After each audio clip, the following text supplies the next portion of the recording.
This is Miss Poopee Doodee, world's most determined reporter, reporting for Channel 666 Eyewitness News. Today's thought for a day was, if I were a fighter, what kind of fighter would I be? Would I be an ultimate fighter?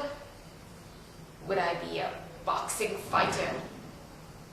Or maybe what I'd be is a subway door. I know it doesn't make sense, but you see, subway doors are fighters too, because sometimes, just imagine if you are a subway door, always opening and closing, and then in the distance you see someone running for the train. You see this girl running for the train, and she's just going to make it if she, at the pace that she's running. But just as she gets to the door, the subway door, decide to just go BAM! Right there on her hand. BAM! Right there on her foot.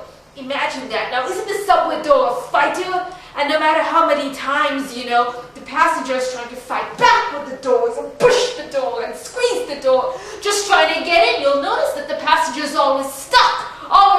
The doors are like this. They never open again. Once they close, they close. So now, the doors are like this, the passenger's head is like this, and the passenger has to get out because the doors are not going to open, because like I said, once the doors start closing, they close on you. So the passenger's going to have to figure out, how am I going to get out of this? How am I going to do this? And as you can see, this itself is a fighting match. This is fighting! This is ultimate fighting! This is what it is! And the passenger is not sure what to do, wiggling and moving and trying to get out of the subway door, trying to get out, pushing the door. And that's when the strong subway door fighter decides to just move like a fraction of a centimeter. And those of you who don't use the metric system, a tiny fraction of an inch, the door will just move a little bit, and then the passenger manages to get her head out, but still will not be able to enter the train because now the door is going to slam shut. And as you can imagine, in that case, the subway door would have won the fight. Thank you all for paying lots of money to IBMTA.